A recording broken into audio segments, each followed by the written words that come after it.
नमस्कार मित्रों, एक बार फिर से आपका स्वागत है न्यूज स्प्रेड में।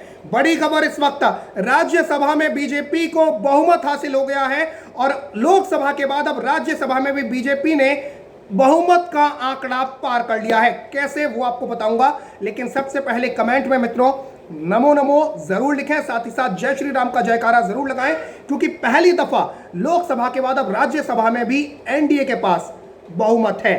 कैसे, आपको बताता हूं। दरअसल आपको बता दूं कि राज्यसभा से आज 8 सदस्यों का निलंबन कर दिया गया और जिसके बाद अब जो राज्यसभा का समीकरण है वो सीधे सीधे एनडीए के फेवर में जाता हुआ दिखाई दे रहा है। मॉनसून सत्र के लिए निलंबन कर दिया गया है, यानी पूरे मॉनसून सत्र में अब एनडीए के पास राज्यसभा में बहुमत रहेगा। दरअसल एनडीए जो राज्यसभा में जो सदस्यों की संख्या है वो है 245। 8 सांसदों के निलंबन के बाद यह आंकड़ा घटकर रह जाता है 237 और ऐसे में बहुमत के लिए चाहिए 119। लेकिन बीजेपी या मैं कहूं एनडीए आसानी से इस 119 को पार कर रही है। कैसे, आपको बताता हूं। बीजेपी के 87 सांसद, जेडीयू के 5, अकाली दल के 3, एजेपी का 1, बीपीएफ का 1, आरपीआई का 1, एनपीएफ का 1, एमएनएफ का 1 और कुल नामित सदस्य जो है 7। इनको मिलाकर यह आंकड़ा पहुंचता है 106। इसके अलावा एआईएडीएमके के 9 सदस्य हैं जो एनडीए सरकार के साथ हमेशा खड़े रहते हैं और इस तरह से यह आंकड़ा पहुंच रहा है 115। लेकिन बहुमत चाहिए 119 पर। ऐसे में बीजेडी के 9, निर्दलीय 2 और वाईएसआर 6 की सदस्य संख्या अगर मिला देते हैं तो आसानी से एनडीए 119 की बहुमत संख्या को पार कर लेता है। दूसरी चीज ये कि कई लोग ये बोलेंगे कि आपने इसमें अकाली दल के 3 सांसदों को क्यों जोड़ा। अगर मैं नहीं भी जोड़ता हूं तो भी बीजेपी, तो भी माफ कीजिएगा, एनडीए आसानी से बहुमत छू रही है। दूसरी चीज यह कि अकाली दल अभी तक एनडीए से अलग नहीं हुआ है। अकाली दल ने खुद को कृषि विधेयकों पर जरूर उसने नेगेटिव वोटिंग करी है, लेकिन एनडीए से खुद को अलग नहीं किया है।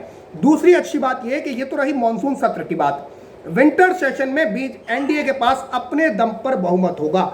कैसे, 25 नवंबर को उत्तर प्रदेश के राज्यसभा से 10 सदस्यों का कार्यकाल समाप्त हो रहा है और अगर मौजूदा स्थिति की मैं बात करूं तो यूपी विधानसभा में अभी कुल 395 सदस्य हैं, या मैं कहूं 395 विधायक हैं। हालांकि 403 है कुल, लेकिन 8 सीटें खाली हैं। यूपी विधानसभा की मौजूदा स्थिति के आधार पर नवंबर में होने वाले चुनाव में, राज्यसभा चुनाव जो होंगे, उनमें जीत के लिए हर सदस्य को 37 वोट चाहिए होंगे और ऐसे में बीजेपी नवंबर में 10 में से 8 सदस्यों को चुनकर आसानी से राज्यसभा में भेज सकती है। इसके अलावा अगर उसने दम लगा लिया, अतिरिक्त समर्थन मिल गया, तो हो सकता है 9वीं सीट भी जीत जाए।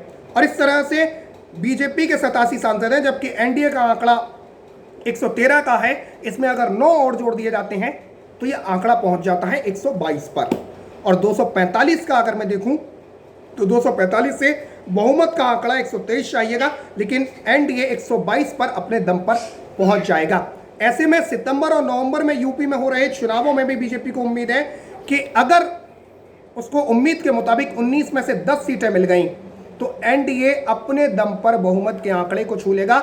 इसके बाद यानी जब अगला सत्र शुरू होगा संसद का, जो विंटर सेशन होगा, शीतकालीन सत्र, उसमें एनडीए के पास अपने दम पर लोकसभा और राज्यसभा में दोनों में बहुमत होगा। यानी जो जनसंख्या नियंत्रण कानून या जो कॉमन सिविल कोड जैसे जो कानून हैं जिनको विपक्ष अटका सकता है, उन कानूनों को अब कोई अटका नहीं पाएगा और दोनों ही सदनों में पहली दफा एनडीए के पास पूर्ण बहुमत होगा। तो फिलहाल के लिए इतना ही। अगली खबर आप तक जल्दी लेकर आते हैं। तब तक के लिए जय हिंद, जय भारत, नमस्कार।